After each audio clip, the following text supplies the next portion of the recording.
السلام علیکم ملګرو. افغانستان او پاکستان کرکټ مینوال لپاره سره دوه مهم معلومات شیر کوم. اول نمبر باندې بابر اعظم مینوال ته ډېر غټ د خوشحالۍ خبر راغلی. هغې نه علاوه د افغانستان او د سریلانکا چې واحد یو ټیسټ میچ چې کوم دی هغه روان دی، د هغې ولنۍ ورځې مکمل سکور کارډ درته شریکوم. ویډیو خپله مو ګورئ او مخکې ملګرو سره ضرور شریکه کړئ. زه ملګرو اول د بابر اعظم مینوال لپاره ډېر غټ د خوشحالۍ خبر راغلی دی. آی سی سی ټیسټ رینکینګ کې بابر اعظم چې کوم دی هغه د 10 نمبر نه 5 نمبر ته راغلی دی. د ډېر غټ ټوپې وایي دی بابر اعظم مینوال لپاره ډېر غټ د خوشحالۍ خبر دا هم دی.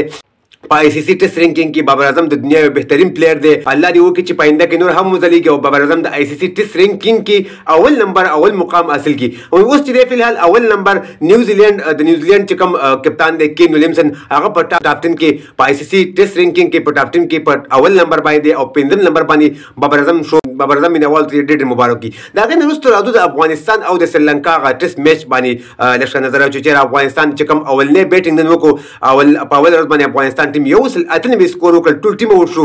واحد یو رحمت شاه پکې بهترین پرفارم شو کړی دی، یو نوی سکور یې کړی دی. افغانستان دغه بیټینګ طرف ته که موږ راشو تاسو ته سکور کارډ ښکاري. ابراهیم ځدران په 0 آوټ شوی دی، نور علي ځدران 1 دېرش کړی دی. رحمت شاه پکې نن آوټسټینډینګ بیټینګ کړی دی، یو نوی سکور باندې آوټ شوی دی. حشمت الله شاهدي کوم چې کپټن دی هغه هم ذمواري نه اخیستې، 11 سکور باندې آوټ شوی دی. د ناصر جمال نه چې دی قیس احمد مخه دی بالر دی، هغه 1 سکور کړی دی، تقریبا 45 بالونه یې وایي دومره غټه سټیم کړې ده.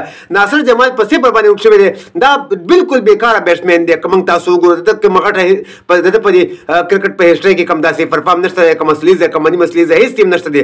اکرام علي خیل 1 کړی دی، قیس احمد پکې 1 سکور کړی دی او دغې نه علاوه ضیاء الرحمن اکبر او سلیم صافي او نجاب مسعود پکې سکور نه دي کړی ځکه چې هغوی بالران دي. سریلانکا بیټینګ سیټ ته که راشو 80 سکور یې کړی دی، یو وکټ هم د هغې نه دی آوټ شوی. افغانستان مین وجه چې نن د کمزوری بیټینګ چې وشو افغانستان ګوره څنګه چې په رحمت شاه په دغه پیچ باندې که دغه وکټ ته موږ وګورو چې سریلانکا نن 80 سکور باندې یو کس هم نه دی آوټ شوی. بهترین پرفارمنس شو کړی سریلانکا ټیم. نو افغانستان ټیم ته په بیټینګ کې هیڅ مشکلات نه و ځکه چې وکټ ته که موږ وګورو د سریلانکا یو کس نه دی آوټ شوی. بالکل سریس دی د بیټینګ دپاره سازګاره وکټ د بالر سره کومک ډېر کم کوي، بیټسمین سره زیات کوي. ناصر جمال شو، حشمت الله شاهدي شو، ابراهیم ځدران خو ځکه کله هغه پرفارم کوي. خیر نن پکې په 0 آوټ شو.